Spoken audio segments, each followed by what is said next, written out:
much do you love money? Enough to die with money in your bank? Weird question, I know, and that too on a Sunday. I ask this because a lot of people die with a huge amount of savings in the bank. Money that they worked really hard to earn, money they cut many corners to save, money they never really got to spend. Do you know how much? 18,830 crore rupees is lying unclaimed in Indian banks. This is as of 2019. Who does this money belong to? People who have not claimed it in more than 10 years. Many of them may be dead. Many others may have no inheritors. Why did they save up so much money if there was no way they could spend it or pass it to another generation? A survey found that most people save up or build assets if they can, even in retirement. Why do they do so?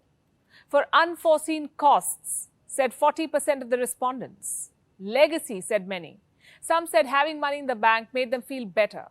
A handful of them said they were scared they may run out of money if they started spending. 20% said they do not want to spend money even in retirement because money once spent cannot be recovered. Here's an unpopular question. Why earn money if you cannot spend it? What if someone told you that you can save enough money without being needlessly frugal?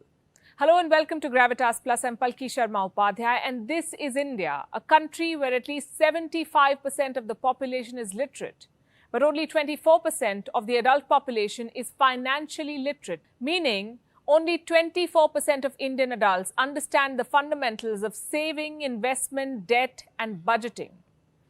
50% of Indians save 0 to 20% of their earnings/salary.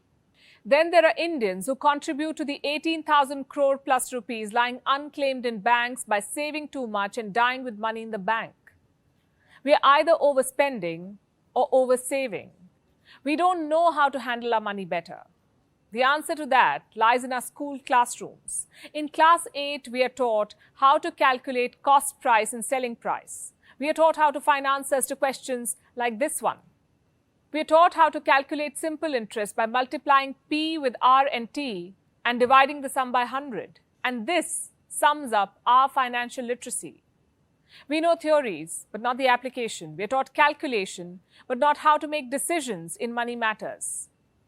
We take money-related calls every day. How many times a day do we calculate the area of a triangle or the value of X? No puns intended. Today in Maharashtra, only 17% of the population is financially literate, 32% in Delhi, 21% in West Bengal. Then you have Chhattisgarh, Arunachal Pradesh, Assam, Bihar, Haryana, Gujarat, Jharkhand, Karnataka, Sikkim, and Nagaland, and 13% in Punjab. Overall, the financial literacy rate of India is 24%. China's financial literacy rate is just as bad, 28%. Russia, 38%. Brazil, 35%. South Africa, 42%. BRICS is a mess when it comes to financial literacy. Developed countries aren't much better off. 38% of US households have credit card debt. 33% of American adults have saved $0 for retirement. The lack of financial literacy is a global problem. Most of us end up turning to our friends and family for matters of personal finance. Many of us do not even know anyone who knows finance. What should we do? Fix the basics. The answer again lies in our school classrooms. It's there that we should start talking finances. We must include financial literacy in school curriculum. It will help people understand economics, understand loans, interest, investment, budgeting. Today, many students take high-interest loans for college, spend much of their salary repaying debt. They fail to save, take credit cards to meet their expenses, and get trapped in a cycle of borrowing and paying off. Today, the concept of budget is alien to many millennials, even older people. It's hard for most people to follow simple steps like determining income, calculating expenses, setting realistic saving goals, and tracking them. A survey found that 72% of Indians are unaware of how much to put aside or invest in order to achieve financial freedom. 76% said that there's a need for more education in the financial planning space. 51% of millennials said that their level of personal finance knowledge is holding them back from making financial progress. Financial literacy helps you make that progress. It helps you maintain a healthy credit score. In many countries, it is hard to even get a rental apartment if you do not have a good credit score. Recruiters, too, take credit scores into account. Financial literacy can also improve a person's standard of living. Estimates say that you need at least $1 million to retire. This is if you want to live 30 years without working. Financial literacy can help you make smart investments without having to be frugal.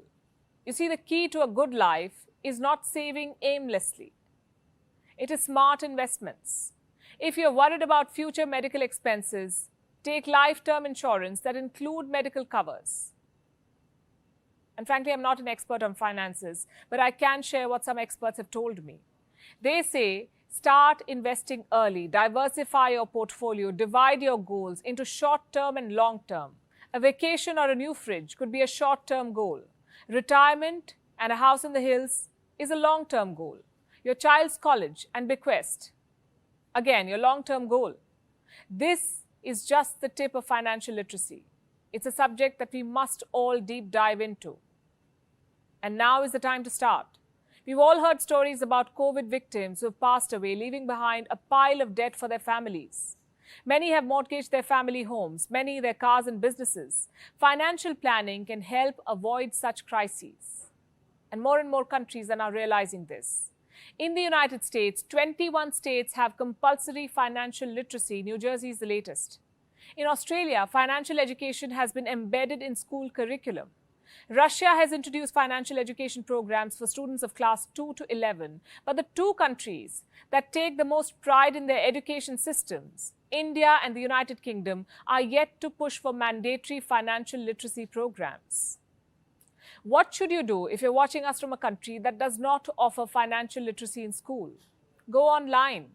There are many courses on fundamental finance. Many of these courses are free. No matter what your age is, it's never too late to learn. Educate yourself, educate others, see how to maximize your saving. Secure your tomorrow without compromising on your dreams today.